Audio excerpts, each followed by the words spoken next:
बिस्मिल्लाहिर्रहमानिर्रहीम, अस्सलाम वालेकुम। लाइव में डॉक्टर शाहिद मसूद के साथ मैं हूं सुमेरा सलीम। नासिर चेयरमैन पीपल्स पार्टी बिलावल भुट्टो जरदारी साहब कहते हैं कि अवाम फैसला करेंगी कि वज़ीर आज़म कौन होगा। लाहौर की किस्मत में नहीं लिखा कि एक ही शख्स को 4 बार कबूल किया जाए, जबकि वफाकी सेक्रेटरी इलेक्शन कमीशन ओहदे से मुस्ताफी हो गए हैं।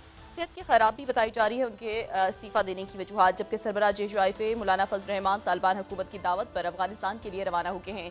इसके अलावा भी दीगर मौज़ूआत पर आज हम गुफ्तगू करेंगे। स्टूडियो में हमारे साथ मौजूद हैं डॉक्टर शाहिद मसूद। अस्सलाम वालेकुम डॉक्टर साहब। वालेकुम जी, आपको डॉक्टर साहब, 8 फरवरी के इंतखाबात में सिर्फ एक माह बाकी है, जबकि सेक्रेटरी इलेक्शन कमीशन ने काम जारी रखने से माजरत कर ली है। क्या कहेंगे इस पे? बड़ा पुरस्कार किस्म का इस्तीफ़ा है उनका।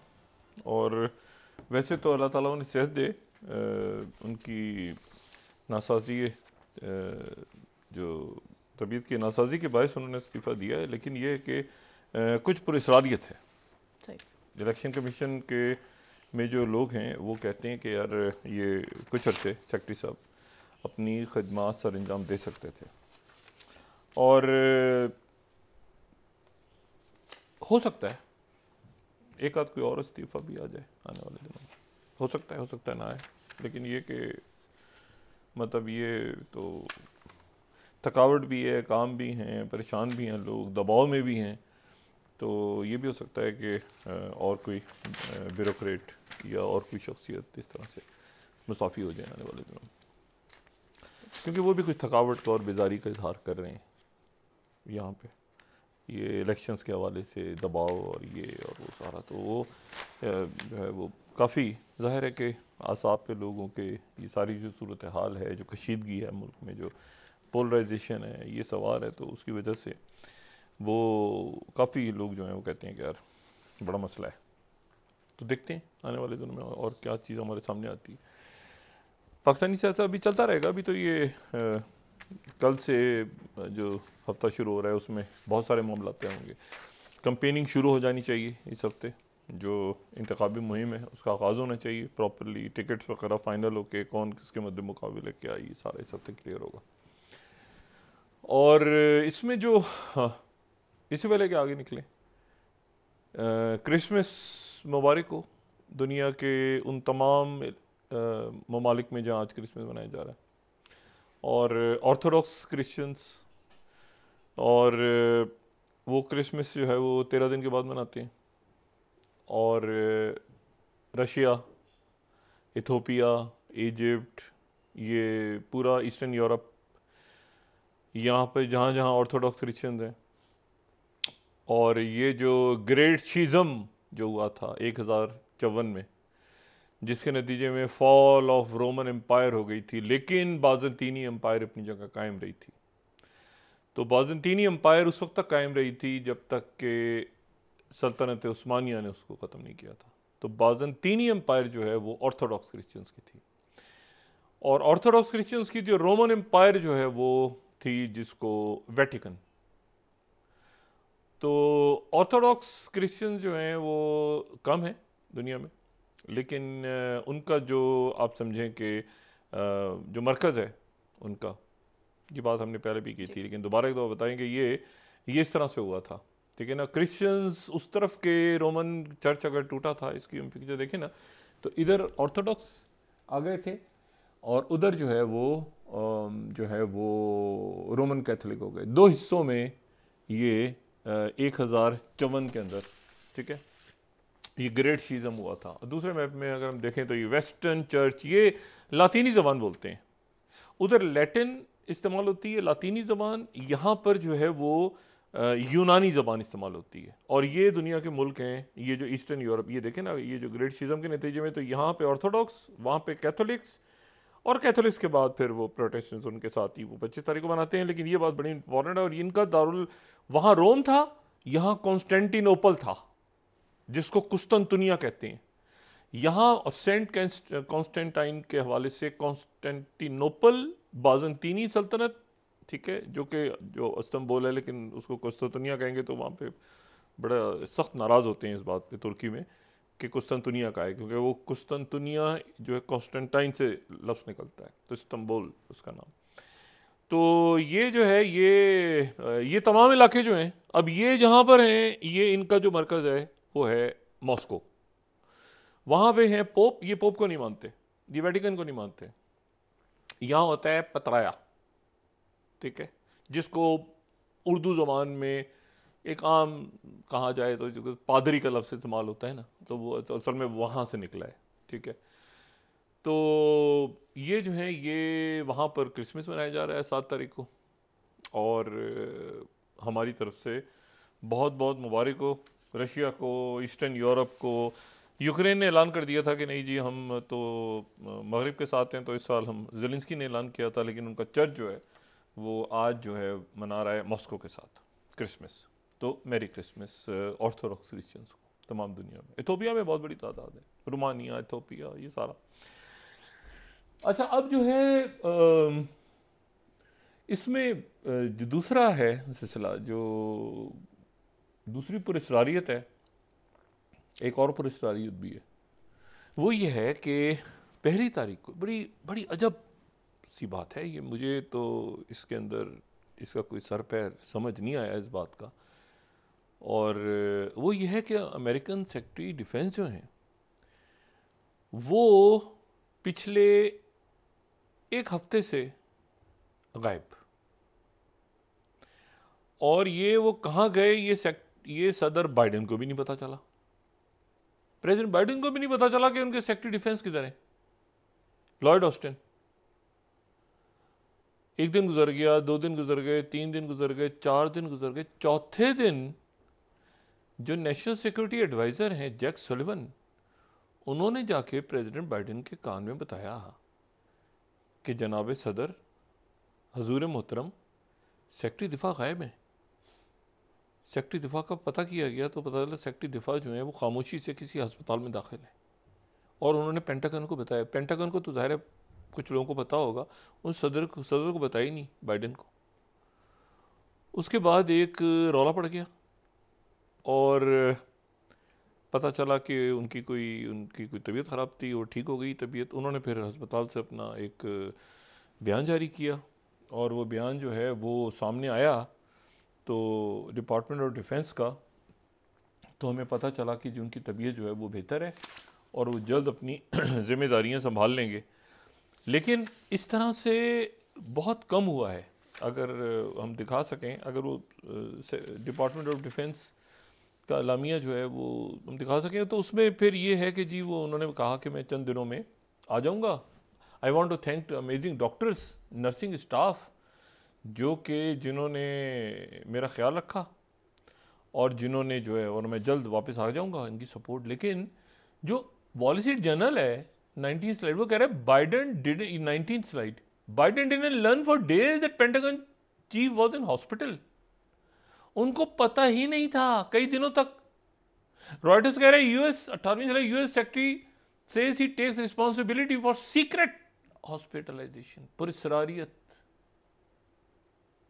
पुरस्कारियत, देखें ना, ये तो बड़ी अजीब सी बात है कि मतलब उनको 17 स्लाइड हम देखें, Biden wasn't aware of for days that secretary defence Austin was hospitalised. ये क्या है CNN, ये क्या है? अब इस पे तबसरे हैं, क्या हुआ, कैसे हुआ, कहाँ गए, क्यों गए, पता नहीं क्यों नहीं चला। उनके जो डिप्टी सेक्रेटरी हैं डिफेंस वो किसी और जगह पे थे, उनको वो उनके चार्ज संभालने का उनको हुक्म आ गया। फिर इनकी प्रेस स्टेटमेंट आई पेंटागन से कि जी अब ये ठीक हैं, ये खुद वापस आ रहे हैं। मगर प्रेसिडेंट बाइडेन को भी नहीं पता था। ये आप दुनिया में जंगें देखें, यूक्रेन, ये मशरिक़ वुस्ता, तो मतलब ये भी हो सकता है कि उन्होंने मुनासिब ना समझा हो। ये सुना जा रहा है कि कॉम्प्लिकेशन हो गई थी नमूनिया वगैरह चेस्ट का, तो उन्होंने ज़्यादा नहीं बताया। लेकिन प्रेसिडेंट बाइडेन को तो बताते। अब प्रेसिडेंट बाइडेन चूँकि वो ट्रम्प बाइडेन वो तकरीर वकरीर शुरू हो गई है, तो दरमियान में कहीं ख़बर ना निकले, तो इस हवाले से वो बहरहाल पहले मीडिया ने इस इशू को उठाया, फिर उसके बाद ये बात सामने आई। तो अब हमारी नए ख्वाहिशात हैं उनको ये, और वो तो ये बड़े अमन की बात कर रहे थे। आपको पता ही उन लोगों में से हैं जो कि जिन्होंने लफ्ज़ इस्तेमाल किया था स्ट्रेटेजिक डिफीट इसराइल के लिए। स्ट्रेटेजिक डिफीट होगी अर्बन वॉरफेयर के अंदर, जब शहरों में घुसो जाओगे और ये बमबारी करो, तो ये पीछे हट के इन्होंने फिर वो कोलिजन बनेगी। और वो कोलिजन जो बनने की बात हुई है बहर अहमर में, तो वो तो पूरी दुनिया के लिए है ना, कि ये समंदर जो है इनके अंदर से आपकी सब पता चला किसी ने केबल काट दिए कल को, पता चला कोई और कुछ कर दी, दहशत गर्दी कोई और कर दिया, तो ये तो जहाज़ों। लेकिन इस वक्त तो हुतीस फ़लस्तीनियों के साथ हैं, लेकिन उसमें जो ये कज़ाक वज़ाक निकल के आ जाते हैं बीच में, या जो जराइम पेशा नासिर आ जाते हैं, तो उनकी सरकूबी के लिए अलायंस बना हुआ है, इसमें इंडिया, पाकिस्तान और सारे अमेरिका और अरब ममालिक और यूरोप है सारा। तो वो तो बहुत ज़रूरी है। लेकिन ये बात बड़ी अजीब सी है कि प्रेसिडेंट बाइडेन को नहीं पता था, ठीक है। अच्छा, दूसरी जो बात है वो ये कि ये जो सेक्रेटरी बाइडेन है, secretary state secretary state Anthony Blinken, sorry, जो एंथनी ब्लिंकन है वो टर्की से ग्रीस और टर्की के ये दोनों के ताल्लुकात ख़राब रहे हैं, तो इसलिए टर्की से वो ग्रीस गए और यूनान, और वहाँ पर बात चल रही है F-35 की, यहाँ बात चल रही है 40 F-16। वो पुराना है, उसका कोई ज़्यादा से किस्सा नहीं, लेकिन वो ये इन ममालिक की बड़ी अहमियत है। और इसलिए भी अहमियत है कि मेडिटेरियन सी है, यानी यूनान जो है वो मेडिटेरियन सी, साइप्रस, ये पूरा जो खित्ता है, कई जो जहाज़ हैं वो यूनान से ही निकलते हैं और फिर मेडिटेरियन में आते हैं और फिर बाब मंदलब से निकलते हुए ये बहरे। तो ये इन मुल्कों को आपस में बड़ा लिंक है। और फिर उसके बाद जो है वो जॉर्डन आ गए आज, और जॉर्डन में आके उनकी मुलाकात हुई एक तो वज़ीर ख़ारजा से उर्दन के, और एक शाह अब्दुल्ला से, और बड़ा सख्त मौक़िफ़, सख्त, और यानी आप कहें कि असूलों से इस वक्त कोई हटने को तैयार नहीं है। और ख़ास तौर पे जो जॉर्डन है, जॉर्डन तो इस वक्त क्या लफ्ज़ इस्तेमाल करने चाहिए, बहुत ही ज़्यादा तपा हुआ है। उसकी वजह यह है कि ये जो ओस्लो अकॉर्ड हुआ और जो माहदे हुए, आपको पता है जॉर्डन के अंदर भी इसराइल की एम्बेसी और ये सारे मामला, तो वहाँ पर बार बार होता है कि जाके इनको कैसे हिफाजत रखा जाए, क्या किया जाए। अब मसला ये, और वो सारा जो था जनाब कि ये मगरबी किनारा होगा, मस्जिद अक्सा की वहाँ पर मुसलमान और क्रिश्चियंस और मुसलमान और ज्यूज़, ये सारा जो जेरूशलम का था, वो सारा का सारा ये नेतन्याहू ने सत्यानाश कर दिया पिछले कुछ। और अगर वो वहाँ पे बैठे हुए फ़लस्तीनी जो हैं उनको प्रॉब्लम है, यहाँ तो मगरबी किनारे में और गज़ा में तो ये डिवाइड हो गया ना, बीच में इसराइल आ गया, कुछ इधर है कुछ इधर है, परमिशन लेके वो इधर से उधर जाते थे, इधर से उधर जाते थे परमिशन लेके, तो वो तो बिल्कुल ही इन्होंने तो यानी वहाँ पर तो बिल्कुल तबाह करने के तबाही कर दिया गज़ा को। तो उर्दन तो बहुत ज़्यादा, और अब पहले भी शायद आपको याद हो कि प्रेसिडेंट बाइडेन आए थे, तो बाइडेन के आने के वक्त जो शाह अब्दुल्ला थे उनकी मीटिंग कैंसिल हो गई थी, उस वक्त प्रेसिडेंट बाइडेन से नहीं मिले थे। लेकिन अब जो है वो सेक्रेटरी ब्लिंकन जो है वो एक दूसरा माहौल एक है जिसके अंदर मुख्तलिफ ममालिक जो हैं वो रिस्ट्रेन कर रहे हैं। ये नेतन्याहू के साथ अभी क्या होता है ये अभी देखिएगा आने वाले दिनों में, ठीक है। हज़ारों की तादाद में लोग सड़कों पे नेतन्याहू के से इस्तीफ़े का मुतालबा कर रहे हैं, हज़ारों इसराइली, और वो कह रहे हैं कि तो जंग छेड़ी तुमने, एक ये रमाली नहीं छुड़ा सके, दूसरा ये है कि तुमने ये जो है ये हज़ारों लोग वहाँ पे उनकी जानें ले ली, तुमने क्या किया है। और रोज़ ख़बर देते हो हमें आके कि 3 इसराइली फ़ौजी और मर गए, तो 4 और मर गए, तो हमने 1000 उनके मार दिए बच्चे, और उधर से मतलब ये क्या कर रहे हो। तो एक बहुत बड़ी तादाद में इसराइल में भी मुजाहरे हो रहे हैं, और बल्कि इसराइल के जो यरगमाली वहाँ पे जो उनके अहल खाना है वो कतर आए हैं, और कतर आके कतर के अमीर से मिले, अमीर कतर से। अमीर कतर का बहुत रोल है इसमें, मैंने कहा ना हर मुल्क का अपना अपना रोल है। ईरान ने अपने अंदाज में, इसमें तुर्की ने अपने अंदाज में, पाकिस्तान ने पहली दफ़ा एक इतना फ़लस्तीन के लिए इतना बड़ा स्टांस लिया, और ये वो स्टांस था जो यूरोप ने कमाल किया। यूरोप के जो खारजा, यूरोपीय यूनियन के जो खारजा अमूर को देखते हैं, जोसेफ बोरेल, उनकी हिज़्बुल्लाह के रहनुमाओं से मुलाकात हुई है, हिज़्बुल्लाह से लेबनान में। और उनकी जो मुलाकात है वो एक तो पब्लिकली वो मिले हैं ना, सबसे पब्लिकली तो उनकी ज़ाहिर है कि जो मुलाकातें हैं वो हुई हैं, जो कि हुई हैं वहाँ के हुकूमत के साथ। लेकिन जो मोहम्मद राद हैं, मोहम्मद राज जो हैं वो वहाँ पर हिजबुल्लाह के हैं, लेकिन पार्लियामेंट के अंदर हिजबुल्लाह की नुमाइंदगी भी करते हैं मोहम्मद राज। उनके साथ, मोहम्मद राद के साथ इनकी बड़ी तफसीली मुलाकात हुई है।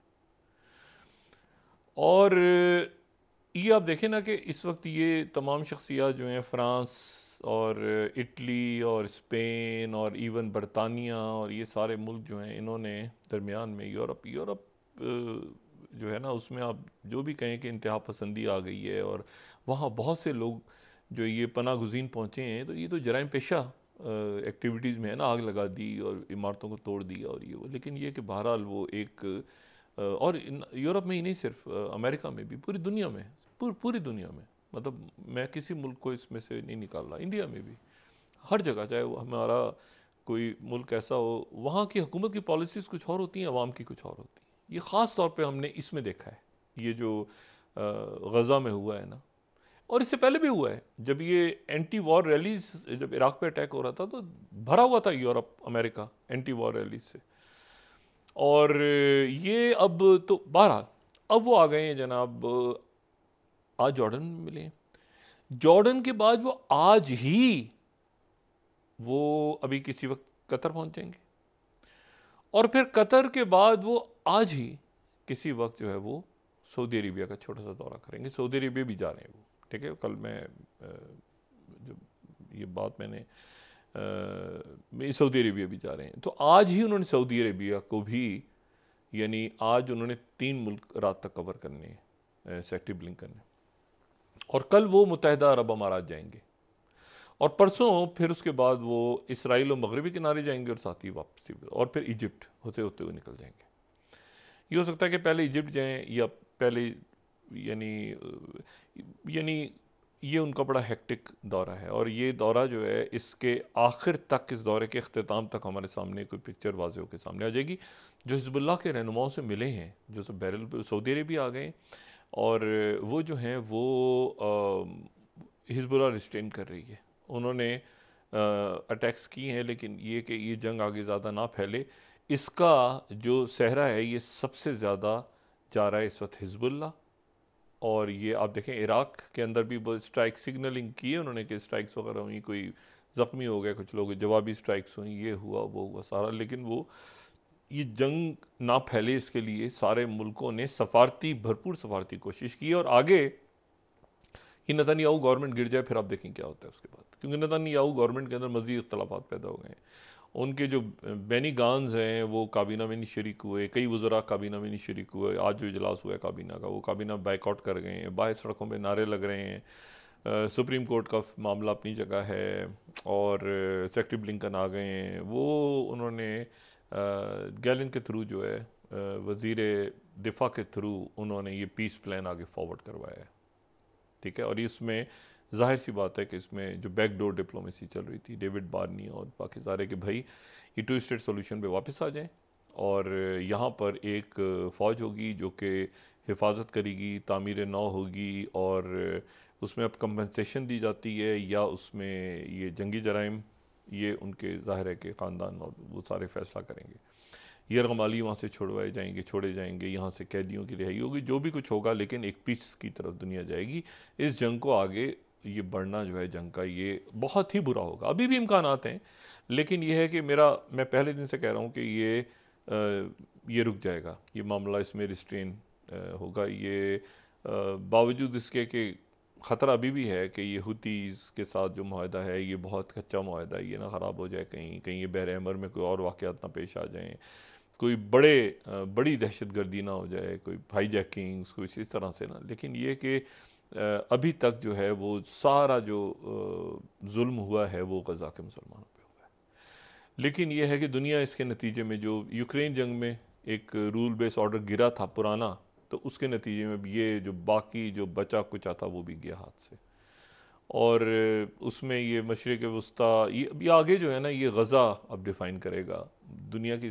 पहले शायद मैं हो सकता है इसमें थोड़ा सा, ये जो जियो पॉलिटिक्स है ना, अब इस साल की और आगे आने वाले अरसे की, काफ़ी यानी टाइम्स टू कम, पहले जहन में ये था कि यूक्रेन भी करेगा, लेकिन यूक्रेन से बढ़ के जो गज़ा में जो कुछ हुआ है वो दुनिया की जियो पॉलिटिक्स को डिफ़ाइन करेगा, जो कुछ गज़ा में हुआ है।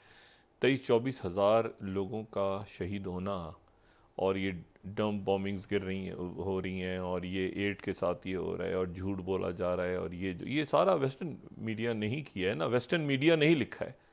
ठीक है, ये चाइना के मीडिया में या रशिया के मीडिया में तो इतना नहीं आया जितना अमेरिकन मीडिया में और ब्रिटिश और यूरोपियन मीडिया में। यूरोप भी इसीलिए एक्टिव है इस वक्त सारा, और वो पूरी कोशिश कर रहा है। और आप ये देखें कि ईरान, तुर्की, और आपने मुनीर अकरम साहब की स्पीच सुनी थी अक़वाम मुत्तहिदा में। मैंने इस तरह की स्पीच, इतनी सख्त स्पीच, जबकि बात हो रही थी पाकिस्तान इसराइल के ताल्लुकात बहाल होने जा रहे हैं। पाकिस्तान इसराइल, पाकिस्तान अकेला नहीं है इसमें, ये ज़हन में रखें।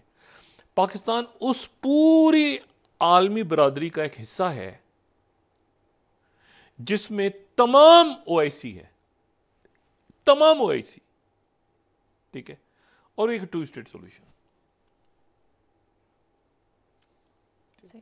तो बात यह है कि जब ये मौक़िफ़ होता है तो उसके बाद, और ये हमास जो है, हमास क्यों बनी थी? हमास इसलिए बनी थी कि हमास ने कहा था कि ये इसराइल चीट करेगा, आगे से नेतन्याहू चीट करेगा, ये इसीलिए फ़लस्तीनी अथॉरिटी से ताल्लुक़ ख़राब हो गया था ओस्लो अकॉर्ड के। उन्होंने कहा था हम नहीं मानेंगे, ये चीट करेंगे, ये वहाँ पे सेटलमेंट्स बना देंगे, आप धोखे में आ रहे हो। और वही हुआ, उन्होंने सेटलमेंट, उन्होंने कहा ABC जो ये मगरबी किनारे पे बन रहा है, ऐसा कुछ नहीं होगा, सेटलमेंट्स करेंगे, ये सेहूनी लोग हैं, ये सेहूनियत हैं, ये ज़ायनिस्ट हैं, ये वहाँ पे, और ये कभी भी ये 2 रियासत पे नहीं जाएंगे। अभी दरमियान में इनकी चों शुरू हो गई थी ना कि वो हम नहीं मानते जी, 2 स्टेट नहीं हुआ, गज़ा पे फ़लस्तीनियों को निकालेंगे, कॉन्गो भेजेंगे, फलां करेंगे, ढिमाकना करेंगे। तो यहाँ पे, और कल फिर ये हुआ है कि बहुत थोड़ी सी देर के लिए, क्योंकि कतर आ रहे हैं सेक्रेटरी ब्लिंकन, तो अब आप ये देखें कि बहुत सी मुलाकातें और बातें ऐसी होती हैं जो कि टेलीफोन्स पे और इस तरह से नहीं होती हैं आजकल के दौर में। तो करीब करीब है, लेकिन विज़िट किया अमीर कतर ने, मुख्तसर सा दौरा किया उन्होंने मुत्तहिदा अरब अमारात का, और मुत्तहिदा अरब अमारात आके वो वहाँ के जो सदर हैं शेख मोहम्मद बिन ज़ैद, उनसे अमीर कतर ने मुलाकात की।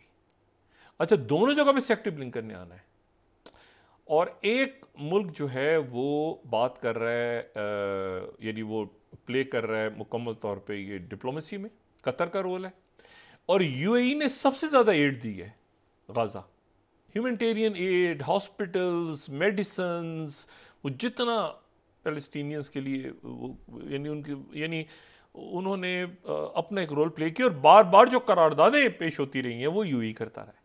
लेकिन ना, ये अब सब ने अपना अपना जो एक रोल था वो सब ने अपना अपना रहा। और पाकिस्तान में जो है वो मैंने आपसे कहा ना कि यहाँ पे इज्तिमात जितने हो रहे थे तो उसमें कितनी दफ़ा इस्माइल हानिया कहीं बात कर रहे हैं, कहीं पे जो है वो पाकिस्तान जितना यानी सारे मुल्कों के साथ ही पाकिस्तान ने अपनी पोजीशन रखी, उस बड़े ब्लॉक का पाकिस्तान हिस्सा बना रहा, जहाँ पर इस्लाम तो था, अपनी जगह है और रहेगा इंशाअल्लाह इस्लामी मालिक, लेकिन उससे बढ़ के इंसानियत की बात भी हो रही थी। जब अमेरिका ये कह रहा है कि वहाँ पर आप ये जुल्म ढा रहे हैं और ये कर रहे हैं, और वहाँ पर बहरहाल, तो अब ये है कि अब सेक्रेटरी ब्लिंकन के इस दौरे से सबको तवक्को है कि इसके आखिर तक कोई ना कोई बात हो जाएगी। ठीक है, या तो हुकूमत गिर जाएगी नेतन्याहू की, या ये है कि नेतन्याहू जो हैं वो इसको मान जाएंगे, या ये है कि वो हुस्न मुबारक नहीं जा रहा था अपनी जगह से, उसने मुजाहरे हो रहे थे, सब कुछ हो रहा था, तो उस वक्त तो उन्होंने बस वही आर्मी चीफ से कहा था कि उधर दूसरी तरफ देखो, हंगामे बढ़ गए थे, नेतन्याहू ने इस्तीफा दे दिया था। तो ये ऐसे ही है, ठीक है। और नेतन्याहू ने इल्ज़ाम किस पे लगाया है? फौज के सरबराहान पे। तो वो नेतन्याहू बिल्कुल एक धागे के ऊपर, लेकिन आप देखें कि क्या फ़ैसला किया नेतन्याहू ने कि 23,000 के करीब लोग शहीद हो गए।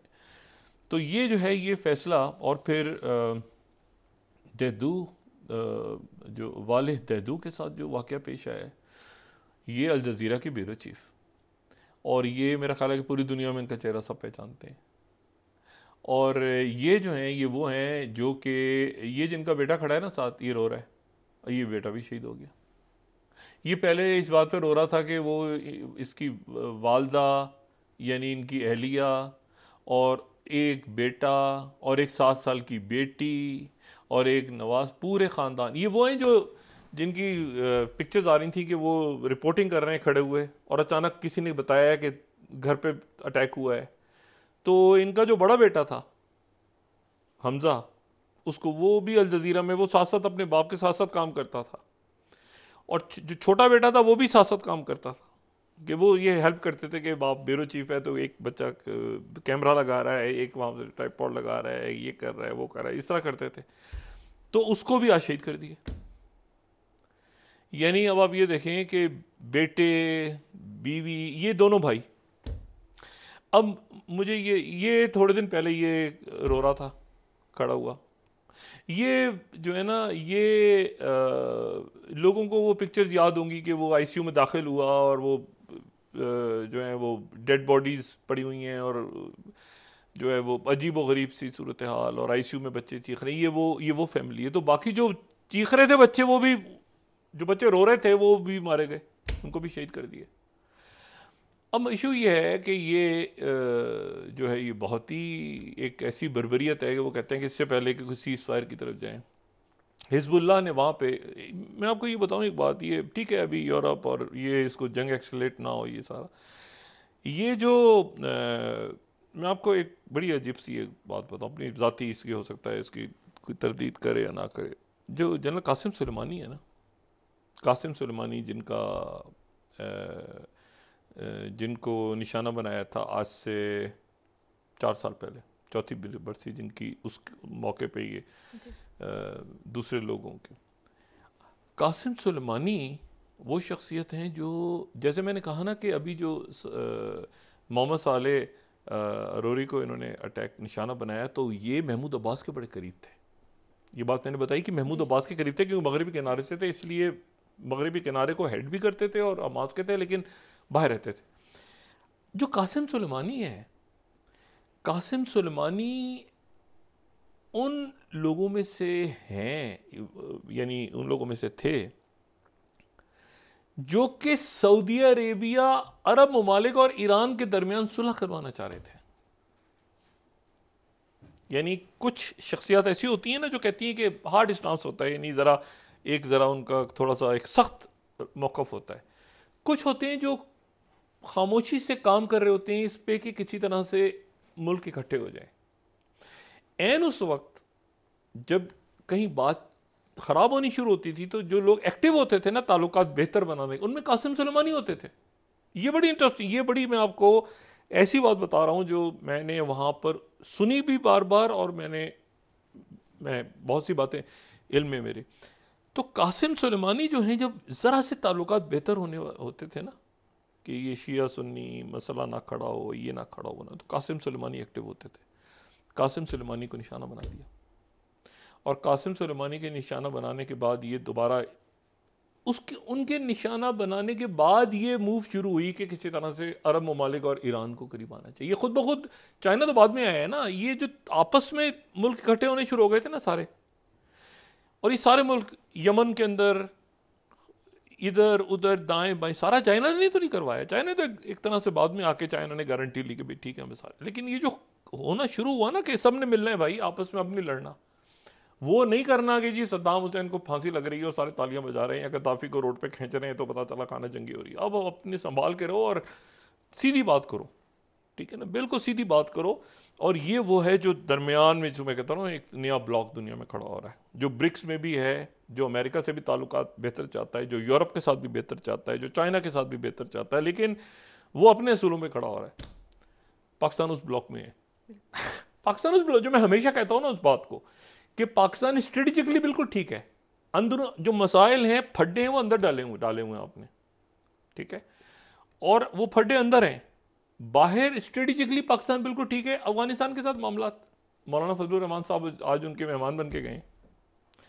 देखिए मौलाना फजलुर रहमान साहब जो हैं, उनकी सियासत को आप जो जैसे भी, मौलाना फजलुर रहमान साहब से जब भी मेरी मुलाकात होगी तो वो बहुत ज़्यादा, और इन दिनों में भी बहुत सी बातें यहाँ मीडिया पे नहीं करते, बहुत अरसे से मौलाना, ये जब यहाँ पे कशीदगी होती थी, सब कुछ होती थी, मौलाना फजलुर रहमान साहब उसका उसमें रोल होता था, इसलिए चूँकि वो आगे आके, बाद लोग होते हैं ना कहते हैं कि यार ये गर्म पत्थर है तो पीछे हट जाओ यार, चूम के हट जाओ। फजलुर रहमान साहब चूँकि इन्वॉल्व रहे हैं ना इसमें, अब ये जो मसाइल चल रहे थे सारे, तो कोई पॉलिटिकल मामला भी तो होना चाहिए ना, हल होना चाहिए किसी सियासी उससे। मैंने कहा ना, यानी यानी पॉलिटिशियंस या सिविलियंस उसको करें। अब ये उनके कहने पे वहाँ पे उनकी दावत पे गए हैं, आज उनकी मुलाकात हो रही है और टीटीपी का और इसका सारा इशू ये करेंगे, इसीलिए इनकी जान को खतरा भी है क्योंकि ये दरमियान में।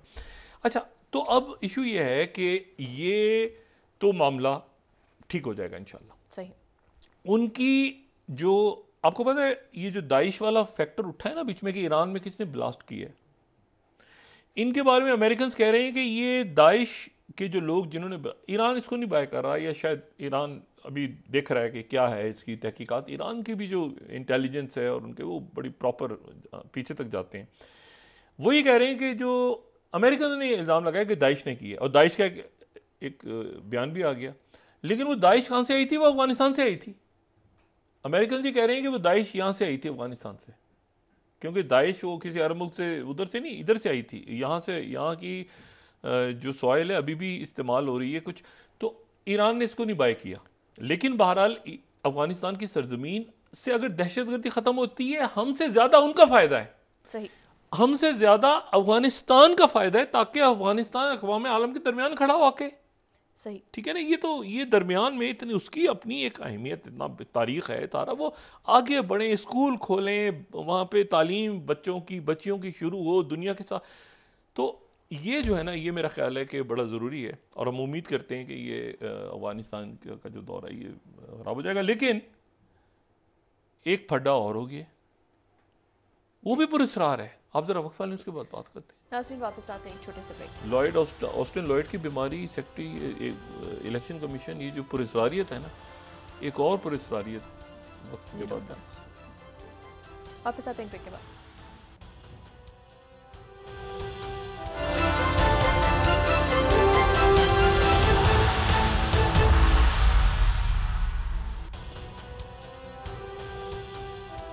वेलकम बैक नाज़। डॉक्टर साहब, पीपल्स पार्टी की तरफ से इलेक्शन कैंपेन शुरू कर दी गई है। बिलावल भुट्टो जरदारी साहब कह रहे हैं कि लाहौर जो है पीपल्स पार्टी का है।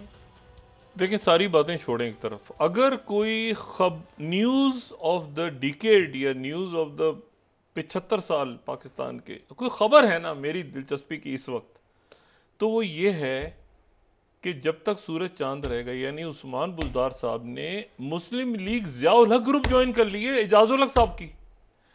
एजाज़ुल हक साहब की जमात के साथ उन्होंने उस्मान बुज़दार साहब चले गए। अच्छा, एजाज़ुल हक साहब जो हैं, उन्होंने तो चले हुकूमत में, उनके आने के दूर दूर तक कोई इम्कानात नहीं है, वरना वो भी उनको वसीम अकरम वो कह रहे हैं कि मेरा कोई ताल्लुक ही नहीं है। ये कौन सा मई का महीना भी होता है, कोई 9 मई, वो आराम से चले गए, उन पर कोई मुकदमा कुछ नहीं। और वो एजाज़ुल हक साहब के साथ उन्होंने भी प्रेस कॉन्फ्रेंस की लाहौर में, और उन्होंने कहा है कि इलेक्शन के अंदर मैं आज़ाद हैसियत में इलेक्शन लड़ूंगा। और उनसे पूछा कि खान साहब कहते हैं, कौन खान साहब? क्या, मैं तो एक आज़ाद पंछी परिंदा था शुरू से, और अब भी मैं आज़ाद हूँ, और मेरा तो कोई ताल्लुक ही नहीं है। और मतलब है कि और भी तो मतलब ये एक बड़ा एक खूबसूरत मंजर है। अच्छा, एजाज़ुल हक साहब भी सोच रहे हैं कि यार कोई तो मेरी पार्टी में आया। अभी तक तो एजाज़ुल हक साहब को हम जानते हैं ना कि मुस्लिम लीग ज़िया और वो है, बड़े ज़बरदस्त हमारे दोस्त हैं। लेकिन ये उस्मान बुज़दार और एजाज़ुल हक साहब, ये जो है ये क्या मामला है? ये जो है ना, ये एक बड़ी अजीब डेवलपमेंट है। बल्कि अजीब भी क्या, अजीब व गरीब, और एक मतलब बस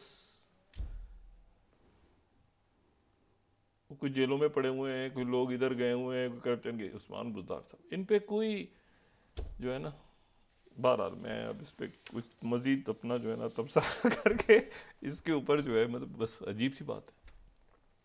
उनसे पूछा बानी चेयरमैन, कहते मैं तो आज़ाद हैसियत में, मेरे तो क्वालिटीज़ को देख के उन्होंने मुझे लगाया था, मेरे अंदर जो मेरी खसूसियात थी, पीटीआई वगैरह का तो मैं नहीं था अहदेदार।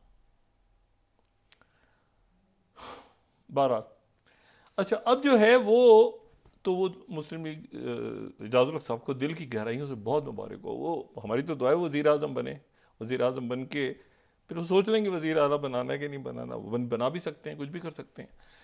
बहरहाल मैं अब इसके जहन जो है ना इसी में फंसा हुआ बड़ी देर। बहरहाल दूसरा जो है वो मामला ये है कि ये जो इंडिया का अगर हम नक्शा देखें ना, बड़ी एक अजीब, तो इंडिया में ये जज़ायर हैं जो इंडिया का ही हिस्सा हैं।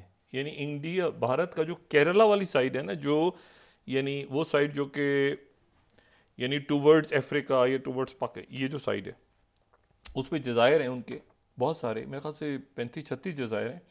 और लक्षद्वीप अगर मैं सही तरह से उसको पढ़ रहा हूँ, लक्षद्वीप के जज़ायर हैं।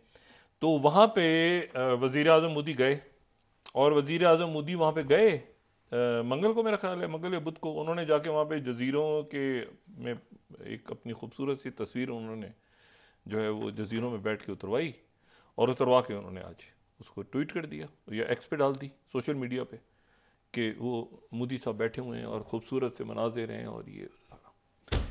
उसके बाद जनाब क्या हुआ कि जो मालदीव हमारा ब्रादर मुल्क, जो कि जहाँ पर बड़ी इन्वेस्टमेंट की हुई थी मोदी साहब ने, जहाँ गवर्नमेंट चेंज हो गई है, वहाँ के वज़ीरों ने जो है वो मोदी साहब पे यलगार कर दी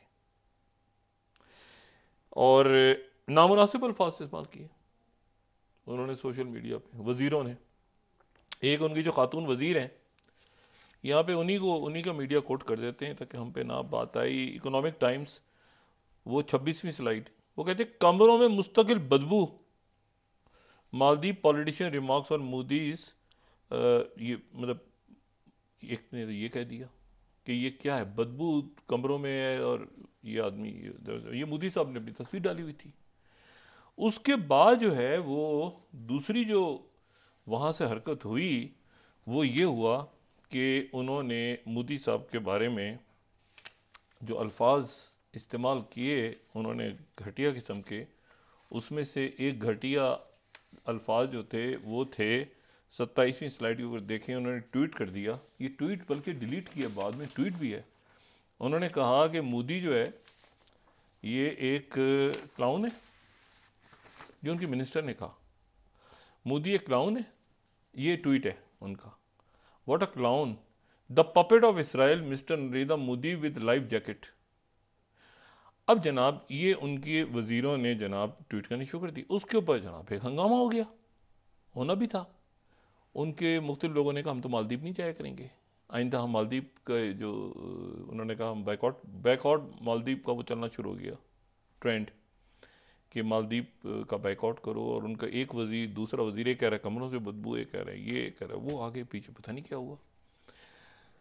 ये वो मालदीव है जो कि ज़ाहिर है कि स्ट्रेटजिक हवालों से बहुत इंपॉर्टेंट रहा है, और जहाँ पे जो गवर्नमेंट आई है वो उन्होंने आते ही कहा है कि इंडियन फ़ौज यहाँ से निकल जाए। अब जनाब ये सारा शोर गुल चलता रहा, उसके बाद जाके उन्होंने ज़ाहिर इंडियन गवर्नमेंट की तरफ से और उनका सोशल मीडिया भी आ गया कि मालदीव को बाइकआउट करो। कई जो फिल्म स्टार्स थे उन्होंने कहा कि ये क्या किया भाई, ये किस किस्म के जुमले इस्तेमाल हो रहे हैं, ये क्या हो रहा है। तो ये बड़ा अनयूजुअल है कि मालदीव के वज़रा ये जुमले इस्तेमाल कर रहे हैं, इंडिया इन इंडिया आउट, वो वहाँ तक। लेकिन ये इस तरह से जो है वो बमबारी शुरू हो गई। इंडिया के तो नहीं एक्सपेक्ट कर रहा था कि ऐसा भी होगा। इंडिया ने प्रोटेस्ट किया, उसके बाद उन्होंने 3 वज़रा को उनके उदों से जो है वो काबीना से मुअत्तल कर दिया, हटा दिया वज़रा को। लेकिन आप ये देखें कि ये जो है ये किस किस्म के तासुरात और जज्बात हैं मालदीव के अंदर। मतलब मैं ना उसको मतलब मैं हैरान हुआ, मैंने जब ये सुबह से मैं देख रहा हूँ उनके मीडिया को कि ये क्या मालदीव में हुआ है। मालदीव तो वहाँ पे ये इन्वेस्टमेंट करके उसको अपने अंडर लाने के पूरे चक्रों में थे मालदीव को। तो वहाँ से वो जो उनके लोग हैं, उनके लोगों ने जो, और वज़रा उनके, आम पब्लिक भी नहीं किया, उनके वज़रा ने अपने नामों से सोशल मीडिया पे इस किस्म के जुमले डाले। इंडिया में फिर रिएक्शन आया, फिर उन्होंने वज़रा को हटा दिया। लेकिन और उनका पहला दौर है, चीन का और है।